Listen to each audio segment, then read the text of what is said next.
Hello, boys and girls. We've learned a lot about the Mayflower and the people who sailed on it. We learned that some were pilgrims, sailing here for religious freedom. Others sailed here to make money, to get land, to start over. We're going to learn a little bit about what happened when they arrived in New England. What was the first thing the pilgrims did when they arrived on shore? Women washed clothes.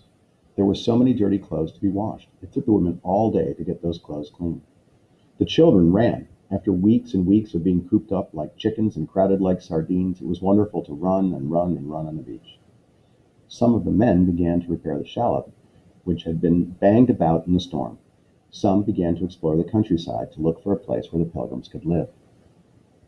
It's kind of the same kind of thing we would do if we'd been cooped up on a ship for a long time. What did the pilgrims find on Cape Cod? The pilgrims made 3 exploring trips on Cape Cod to look for a place to live. On one of the trips, they found a basket of Indian corn. The pilgrims needed corn to plant so they would not go hungry the next year. But they knew the corn belonged to the Indians. It was not theirs to take. At last, they decided to take as much of the corn as they could carry. They said they would pay back the Indians later. It was a common practice for native peoples to bury corn in baskets. It kept the corn away from pests such as squirrels and mice and rats, and it kept it nice and dry until they needed it again. Why didn't the pilgrims stay on Cape Cod? Some of the pilgrims wanted to stay. The Indians had cleared the land for planting. There were ponds of fresh water. There were plenty of fish. These men said they shouldn't waste time, shouldn't waste another day looking for a better place. It was almost winter. Many of the people were sick. Food was almost gone. They must start building homes before it got too cold. Other pilgrims said no. The water along the shore was not deep enough for ships to come and go. There were too many Indians. The fresh water in the ponds would dry up in the summer. Surely there must be a better place than Cape Cod. Back and forth went the arguments. At last the pilgrims decided to make one more exploring trip. This would be the last chance. What happened on the exploring trip? Only the pilgrim leaders and the strongest men left the Mayflower and set out in the shallop, 18 men in all. The wind howled. One of the pilgrim leaders, Edward Winslow, wrote, "The water froze on our clothes and made them like coats of iron."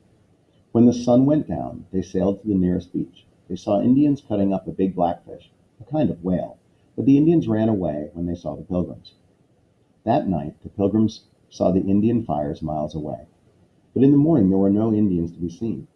The next night, around midnight, they heard a loud cry. The pilgrims fired off their guns. The cry stopped as suddenly as it had started. We learned a lot about some of the early contacts between explorers and Native Americans. It doesn't seem surprising the Indians weren't too thrilled with the pilgrims being there. Somebody said it must have been wolves. In the morning, they heard the same awful cry they'd heard the night before. Wolves in the morning? Impossible, they thought. Then arrows began to fly. Indians. Miles Standish fired a shot. The Indians yelled. It sounded to William Bradford like, "Woof, woof, ha, ha, woof." Arrows flew. Guns roared. Soon Indians ran away. The pilgrims set out in a shallop again. After some hours sailing, Bradford wrote, it began to snow and rain. About the middle of the afternoon, the sea became very rough. They broke their rudder, and it was as much as 2 men could do to steer with a couple of oars. One of the men shouted, "Be of good cheer, I see a harbor." But the storm grew worse. The mast broke and fell into the sea. They were headed straight for the rocks. The men turned the boat around just in time. Soon they came to an island, and the next morning, Saturday, the storm was over. But the men were too tired to do much work. They made a fire, cleaned their guns, and rested. Sunday, they spent the day in prayer. On Monday, they were up before the sun. Then the 18 men sailed away from the island to try once more to find a landing place on shore. In a while, they reached land. It was December 11th, 1620. They had come to Plymouth, the place that Captain John Smith had discovered and named 6 years before. Did they land on Plymouth Rock? No one knows for sure. The rock we now call Plymouth Rock was the only good landing place along 2.5 miles of sandy beach. Many people think that must be where the Pilgrims landed. Why did the Pilgrims decide to stay in Plymouth? There were running brooks and fields already cleared for planting. There were 2 rivers. The harbor was safe for small boats, and they saw no enemy Indians. The 18 Pilgrims sailed a shallop back to Cape Cod to tell the others about Plymouth. On December 16, 1620, the Mayflower, with all the Pilgrims, sailed to Plymouth. Well, the Pilgrims had finally arrived in Plymouth. When they arrived in Plymouth, it didn't look like it does in this picture. There were no houses, and it was also the beginning of winter. How did the Pilgrims build their town? The Pilgrims decided to have one street that would go from the shore to the top of the hill.